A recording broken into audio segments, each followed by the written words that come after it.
namely immediately about the title, disarming. I read terms like rethinking, reconceptualizing, locomotion as well. What do you mean by that? And what do you mean by disarming? Disarming for me, it's a performative exploration of the relation between this robotic arm being detached, the environment being here, but also us as an observer. And when working with robotic arms, it usually starts by they are using conceptualized as an extension to a technological body or to a human body. We use them as tools, but at the same time we automate them with artificial intelligence, and I think this opens the question on how we want to relate with them and how we could explore or find different narrations with robotics as well as artificial intelligence controlled robotics. And here I see this exploration as a detachment of a robotic arm, but at the same time I try to play with this ambiguity of emotional attachment. So it becomes autonomous, it tries to learn to locomote, it tries to distance itself from where it is now. But at the same time, it doesn't know very much about our connotation of it, and it doesn't know everything about this very physical space. So it's an open exploration. And when looking back at, for example, how Greek philosophers tried to define artificial life, they were talking about automata and being something self-moving. And from this definition, you could say it's already some kind of artificial life, but the definition of artificial life changed a lot throughout history. And I wouldn't say it's the right definition for today, but I think it opens a nice bridge towards what we project in here.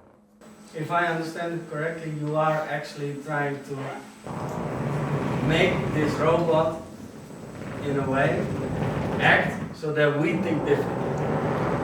Yeah, and I think it's very interesting because, like in this, robot is translated as some worker, some forced labor, some machine doing labor, and arm is a body part.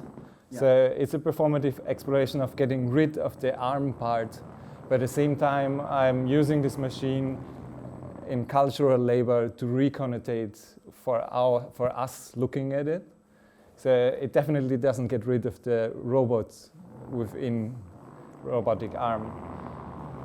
And I think that's also a very interesting play, because in that way it criticizes our anthropocentric way of naming it an arm, but at the same time it doesn't allow us to go out of it. So you still see it as an arm?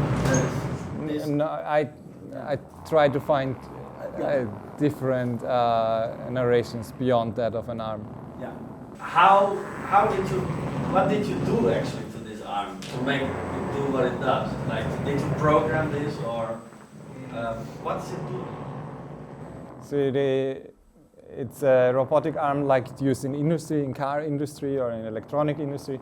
So it has like 6 axes, and the only thing I defined is how quick it moves and how far the axis can move. And the other parts are explored by a machine learning system, a reinforcement learning system. And this develops the locomotion throughout the performance. So I don't know where it will develop within the next hours. Okay. It could develop a very different motion language today than it would develop tomorrow. Okay. So that's why you are very afraid before it might throw the camera. Yeah. Over there. Yeah, okay. It's also for me, also like, I think on one hand I got a little bit more detached from the robots, like in the previous artworks, but at the same time it's hard to predict where it will move. Yeah. So it changes. It's also for me interesting to explore this relation. And this exploration, do you have some kind of mission also an intellectual mission with that, or like what is your mission behind this kind of explorations? Why are you so interested in these kind of explorations? For me, I think what is interesting is we are living with a lot of technology. Artificial intelligence and robotics are evolving quite quickly, and they are affecting the way how we perceive. Yeah. They are taking different roles within our society, but at the same time I have the feeling that we don't have this plurality of narratives. Okay. So we don't have enough reference points on how we could relate with robotics, or what kind of role it could find in a society. So with my artworks I try to make experiences bodily experienceable, and getting an awareness on what we project and what is really there, and observing also ourselves within such a situation. Interesting. So, in a way, if I may formulate it, because I think all of the notions, like we know there's a lot of movies where robots are taking several roles. But I think it's something very differently because it's such a bodily machine. To really experience it with our own body, to be in the same physical space, and to experience an interaction that does not allow us to fully control the machine, but having this open interaction. Would you call this a form of artificial intelligence already? I think I would say machine learning. Okay. I don't like the term intelligence. I don't like the term artificial, but it's the terms we are using quite often in public. Yeah. In public, yes. Because you put quite an emphasis on the embodiment of machine learning in this case, right? Yeah, but true. But yeah, as you can see here, you have a robotic arm here, but it's not clear where the entity ends. The cable runs over there, so some locomotions are calculated over there, and then there is a computer where the machine learning system is running. So it has this digital layer, but is very physically present. Okay. And you cannot really take it apart, which is also very interesting because through learning locomotions, you have the feeling it gets autonomous, but at the same time, it could not exist without, or could not move without electricity.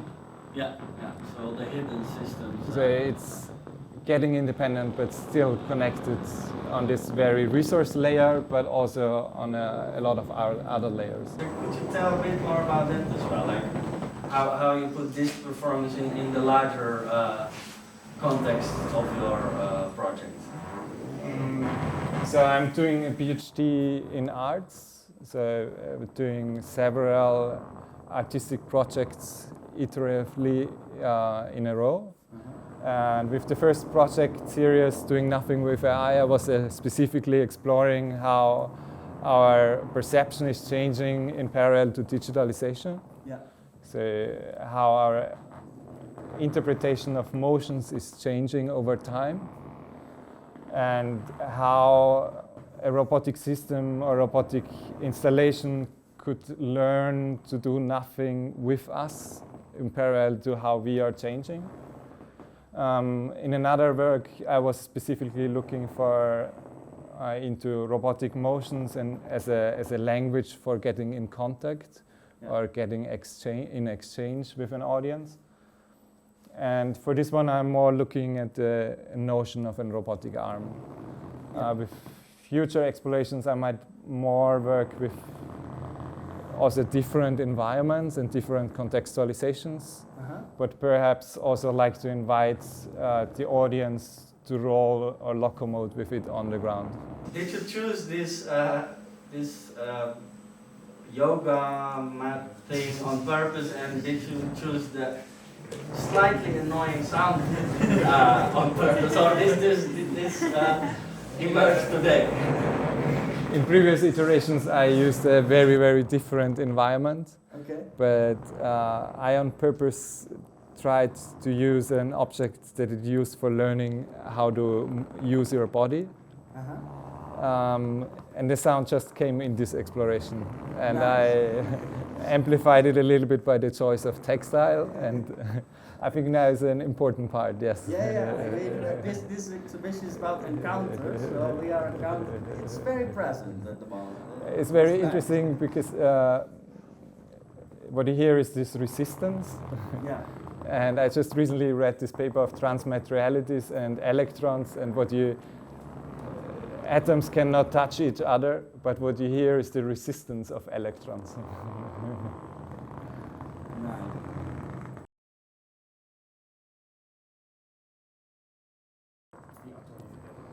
So I think here, obviously there is my role within this performance, and I define the action space for this robotic machine learning system. So I do not use databases, so it starts from scratch, but I define the action space and also for example, maximum velocity. But so in a certain way, I restrict its autonomy, but in another way, also the way we move is not fully free. We need resources, we are bound to gravity, we have a body. So I think also our autonomy is entangled within a system. I think it's a matter of perspective. So I lately switched a lot to seeing everything we talked about it as a network or as a web. And depending on how you look on it, you see more clear entities or less. And also here, there is a digital layer on it. So the machine learning system learns in a digital layer, but in the end, I would say it is very physical on a hard disk or a GPU. So this end of systems, they do not have a clear end, but at the same time, we need to abstract them to talk about them. So I would, for having this discussion, I would say the system ends here, but it doesn't mean that it ends there. Yes. How long did you leave it running for days? Like, what happens? Actually, for this very setup, I didn't have it run longer than 1 hour. So I didn't try it. But in another very similar setting, I had it run for 3 months. We were afraid that it would crash the glass window, but it didn't. It learned to walk from time, to move forward, and at some point it happened that it was just twisting the last axis for 1 month. So it's like it was a continuous learning process, and I'm not in control of it, and then it took a twist and it continued that path. And as it's not my intention to optimize the machine learning setup or the virtual environment for learning, I'm more having this aim of then following or seeing where this could go, seeing it as a process. I hope I answered it. Yeah, okay. All right. Let's first give an applause to the arm.